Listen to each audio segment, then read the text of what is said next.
Mesir telah membuat rencana tandingan untuk melawan rencana pencaplokan Presiden Amerika Serikat Donald Trump atas wilayah Gaza. Visi Mesir untuk masa depan Gaza itu pun telah dipresentasikan pada pertemuan puncak Liga Arab di Kairo Selasa 4 Maret 2025. Hasilnya, negara-negara anggota Liga Arab mendukung dan mengadopsi proposal Mesir itu sebagai alternatif bagi rencana Trump untuk mengambil alih Gaza. Lantas, apa saja isi rencana Mesir yang tertuang dalam proposalnya itu? Berapa dana yang dibutuhkan dan dari mana uangnya untuk kembali membangun Gaza? Simak selengkapnya dalam video berikut.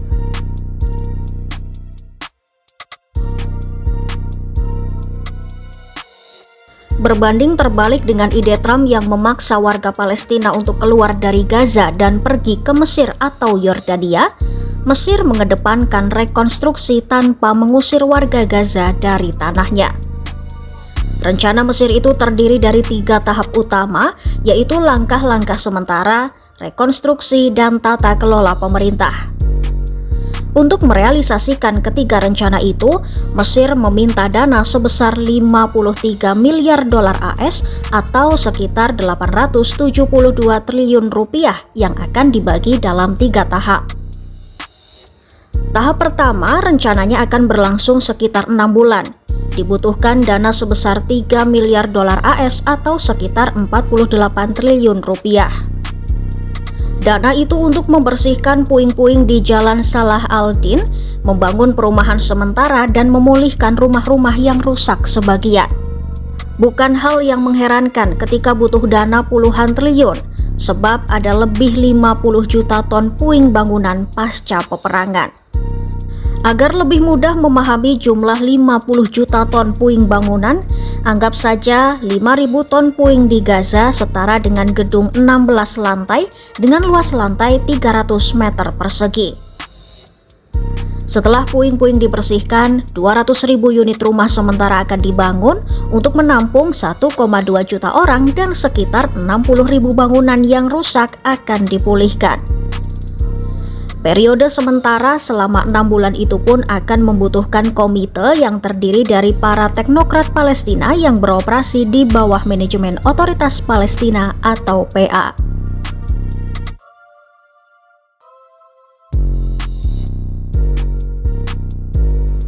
Setelah langkah-langkah sementara pada tahap pertama selesai, rekonstruksi jangka panjang untuk Gaza diproyeksikan membutuhkan waktu tambahan 4 hingga 5 tahun.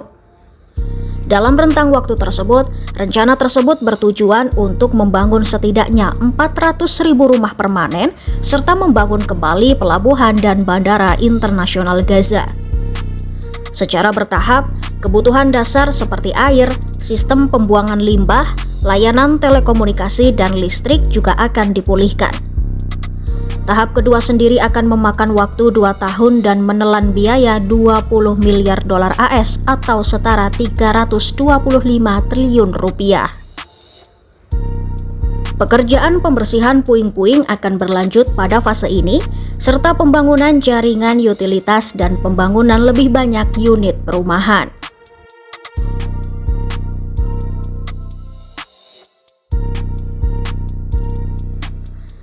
Terakhir, fase ketiga akan menelan biaya 30 miliar dolar AS atau setara 497 triliun rupiah.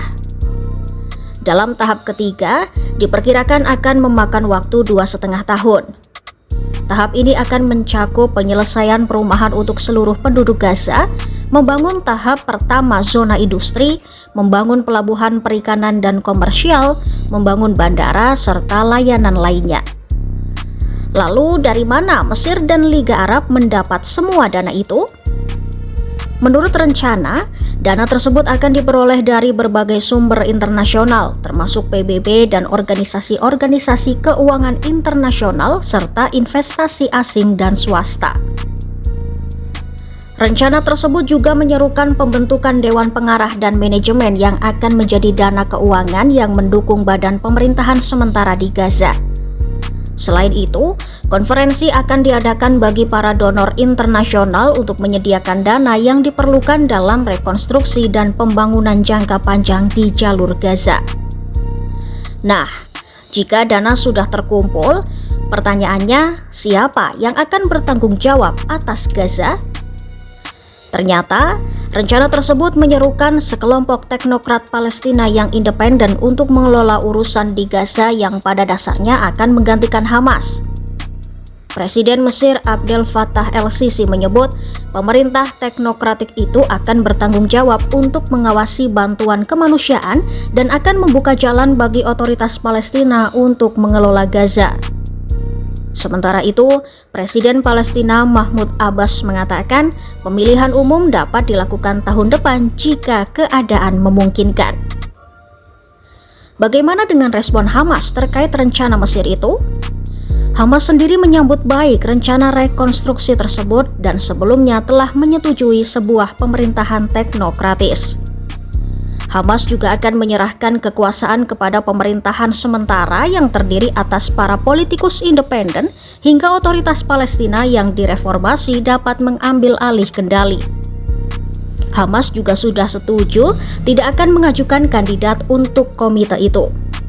Namun, Hamas tetap harus ikut terlibat dalam memberikan persetujuan terhadap tugas, anggota, dan agenda komite yang akan bekerja di bawah pengawasan otoritas Palestina.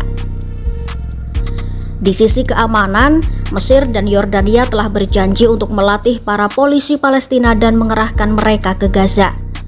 Kedua negara tersebut juga telah meminta Dewan Keamanan Perserikatan Bangsa-Bangsa untuk mempertimbangkan mengesahkan misi penjaga perdamaian agar bisa mengawasi pemerintahan di Gaza sampai rekonstruksi selesai.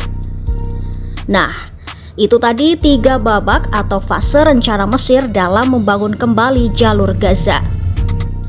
Mampukah Mesir dan Liga Arab mengumpulkan dana demi masa depan Gaza dan mewujudkan tempat tinggal yang layak huni bagi warga Palestina? Ikuti terus perkembangannya hanya di YouTube Kompas.com.